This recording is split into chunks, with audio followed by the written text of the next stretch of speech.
Mister trending YouTube channel சார்பாக அனைவரையும் நான் வணங்குகிறேன்.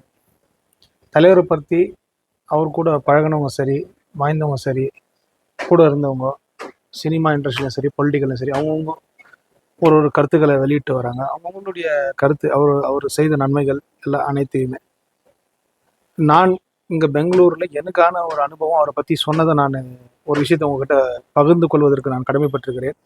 நான் கல்லூரியில் படித்து கொண்டிருந்த காலகட்டத்தில் சுமார் 2004ஆம் ஆண்டு என்று நினைக்கிறேன். இந்த வருடத்தோடு ஒப்பிடும்போது 21 ஆண்டுகள் ஆகின்றன.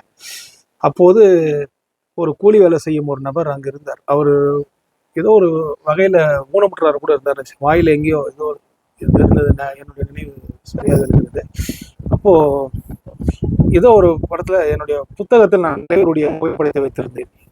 அதை அவர் பார்த்துவிட்டு, தலைவர் உங்களுக்கு பிடிக்குமா என்று கேட்டார். ஆமா, எனக்கு ரொம்ப பிடிக்கும் தலைவர், எங்கள் அப்பா காலத்துலேருந்து எங்கள் தாத்தாவுடைய ரசிகர் தான் அப்படின்னு நான் சொன்னேன். அப்போ அவர் சொன்னார், நான் ஒரு நடிகர் பேரை குறிப்பிட விரும்பலை, ஆனால் அவர் ரொம்ப தீவிரமாக ரசிப்பாராம். அந்த நடிகரை பார்க்கறதுக்காக இவர் சென்னைக்கு போயிருக்கார். அப்போ போனப்போ அவங்க வீட்டில் இருந்துக்குன்னு அவர் இல்லைன்ற மாதிரி புறக்கணிச்சிட்டாங்க போல இருக்கு. என்ன இது, இவங்க ஒரு 5-10 பேர் போயிருந்தாங்களாம்.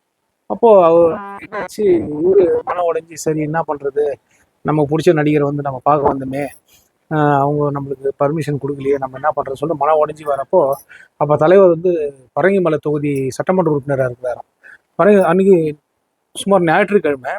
அப்போ இவங்க என்ன பண்ணுறாங்க, மணி ஒரு காலையிலேருந்து வெயிட் பண்ணி மணி 3-4 ரசிகர் மாலை ஒரு 4 மணி வரைக்கும் பார்த்துருந்தாப்புல. அதுக்கப்புறம் அவங்களுக்கு அனுமதி கிடைக்கிறதா தெரியலன்னு சொல்லிட்டு என்ன பண்ணுறாரு, சரி ரொம்ப மனம் உடைஞ்சி கிளம்ப ஆரம்பிக்கிறாங்க. அப்போது அவங்களுக்கு ஒரு தகவல் வருது, அந்த குறிப்பிட்ட நடிகர் அங்கே தான் இருக்கிறாங்கன்ற மாதிரி தெரிஞ்சது. ரொம்ப மனம் உடைஞ்சி, சரி இவரையா நம்ம பார்க்க அங்கேருந்து வந்தோம்னு சொல்லி மனம் உடைஞ்சி போயிடுறாங்க. அப்போ அவர் கூட வந்தவங்க யாரோ ஒருத்தர், இல்லை வாங்க இங்கே தான் பக்கத்தில் பரங்கிமலையில் எம்ஜிஆர் இருக்கார், புரட்சி தலைவர், அவரை போய் பார்க்கலான்னதுக்கு, நமக்கு பிடிச்ச நடிகரை நம்மளை பார்க்கல, அங்கே போனால் எங்கள் அனுமதி கிடைக்கும்போது சரி வாங்க போகலாம் அப்படின்னு சொல்லிட்டு போயிருக்காங்க. அங்கே போனால் கரெக்டாக மாலை நேரத்தில் தலைவர் ஏதோ ஓய்வு எடுத்துகிட்டு இருந்தார். அப்போ சட்டமன்ற உறுப்பினர் பரங்கிமலை தொகுதியில். அப்போ தலைவர் அங்கே ஓய்வு எடுத்துகிட்டு இருக்கிற போது அங்கே இவங்க போய் பார்த்துருக்குறாங்க. இந்த மாதிரி போனோடனே உதவியாளருங்கெல்லாம் சேர்ந்து என்ன பண்ணி சொல்லியிருக்காங்க, இந்த மாதிரி தலைவர் ஓய்வு எடுத்துருக்காங்க, ஃபஸ்ட்டு சாப்பிடுங்க அப்படின்னு சொல்லிட்டு சாப்பாடு சாப்பிட வச்சு இவங்களை உட்கார வச்சுருக்காங்க. அப்புறம் போய் தலைவர் கிட்ட சொல்லியிருக்காங்க இந்த மாதிரி விஷயம் அப்படின்னு சொல்லிட்டு. ஒரு 6 மணி அளவில் தலைவர் இவங்களெல்லாம் பார்த்து, சாப்பிட்டீங்களா, எங்கேருந்து வந்தீங்க அப்படின்னு சொல்லி நல்லா விசாரிச்சுட்டு அப்புறம் இவங்களுக்கு போனதுக்காக செலவுக்கு பணம் கொடுத்து ட்ரெயின் டிக்கெட் எடுத்து கொடுக்க சொல்லி, திருப்பி நைட்டுனுடைய உணவு அருந்துறதுக்கான ஏற்பாடெல்லாம் செய்து கொடுத்துட்டு தலைவர் அவங்ககிட்ட நல்லா பேசி அனுப்பியிருக்கிறாப்புல. அப்புறம் படமும் எடுத்து அனுப்பியிருக்காப்புல.